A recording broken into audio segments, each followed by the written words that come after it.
Assalamualaikum warahmatullahi wabarakatuh. Perkenalkan, nama saya Wardianto. Di sini saya akan mempresentasikan objek terdistribusi dan remote method invocation atau RMI. Apa itu RMI? RMI adalah sebuah teknik pemanggilan metode remote yang secara umum lebih baik dari RPC. Karena RMI menggunakan paradigma pemrograman berorientasi objek.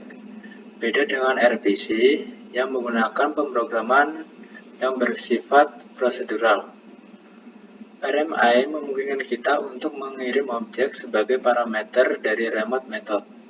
Dengan dibolehkannya program Java memanggil metode pada remote object, RMI membuat pengguna dapat mengembangkan aplikasi Java yang terdistribusi pada jaringan.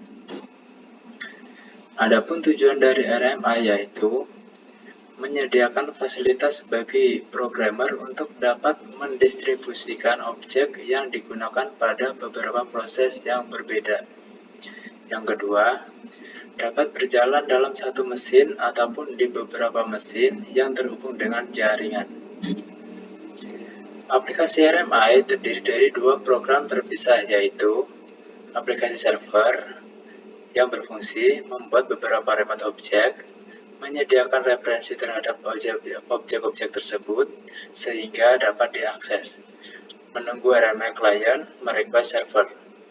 Sedangkan aplikasi klien berfungsi mendapatkan referensi remote ke satu atau lebih objek remote di server, menjalankan metode dari objek tersebut, meminta pemanggilan ke beberapa remote objek berdasarkan referensi yang diterimanya. RMI menyediakan mekanisme di mana server dan klien berkomunikasi dan memberikan informasi secara timbal balik. Aplikasi ini disebut aplikasi objek terdistribusi. Aplikasi objek terdistribusi seringkali melakukan hal berikut. Yang pertama, melokasikan objek remote. Yang kedua, berkomunikasi dengan objek remote. Ketiga, memanggil load by code untuk objek yang dipas. Langkah-langkah pembuatan dalam suatu aplikasi distribusi menggunakan RMI meliputi 6 langkah. Yang pertama, mendefinisikan remote interface, implementasi remote interface dan server, mengembangkan klien yang menggunakan remote interface, mengkompilasi source file, dan membuat stub dan skeleton, memulai start RMI register, dan menjalankan server dan klien. Di sini ada gambaran aplikasi implementasi RMI yang akan dijelaskan di komponen-komponen RMI. Komponen-komponen RMI ada objek A, klien, meminta layanan, objek B, server, menghantarkan layanan.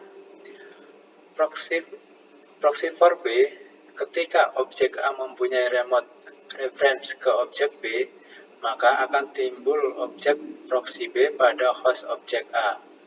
Proxy terbuat ketika remote objek reference digunakan pertama kali. Proxy adalah perwakilan objek yang berada pada remote. Dengan kata lain, ketika terjadi invokasi dari A ke B ditangani seolah-olah hanya mengakses proxy B. Ketika invokasi terjadi, proxy menggunakan metode Marshall untuk membungkus pesan yang akan dikirim ke server, dan setelah menerima hasil server proxy menggunakan metode unmarshal untuk kemudian diteruskan ke klien atau objek A.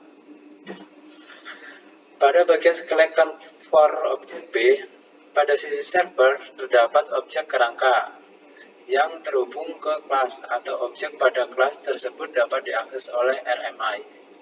Skeleton menerima pesan kemudian melakukan unmarshal dan meneruskan ke metode objek yang dituju, dan kemudian menunggu hasil dari objek B, kemudian membungkus hasil, dan kemudian dikirim ke klien A. Ada request dari communication module, dan communication mengidentifikasi invokasi dan mengarahkan permintaan ke koresponden method. Metode pada skeleton yang berfungsi untuk berkomunikasi dengan objek. Pada bagian komunikasi modul pada klien atau server bertanggung jawab dalam pertukaran pesan yang dilakukan melalui metode request dan reply. Di bagian remote reference modul, bagian ini bertugas untuk menerjemahkan antara referensi objek lokal dan remote. Proses berkomunikasi antara mereka disimpan dalam remote object table yang mengenerate kelas untuk proxy dan skeleton dalam middleware. Contohnya Cobra dan Java RMI. Keuntungan dan kekurangan RMI. Keuntungan RMI, salah satu keuntungan RMI adalah kemampuan untuk mendownload bytecode dari suatu objek kelas jika kelas tersebut tidak terdefinisikan di virtual machine-nya menerima. Tipe-tipe dan metode-metode objek yang terletak pada VM dapat dikirim ke VM yang lain yang mungkin saja remote. Sifat-sifat objek yang terkirim ini tidak berubah sama sekali. Kekurangan RMI, proses pembukaan soket yang kadang-kadang tidak dapat diimplementasikan lewat jaringan internet, tapi hal ini bisa diatasi dengan menggunakan Spring HTTP Invoker, sama persis dengan RMI tapi lewat protokol HTTP.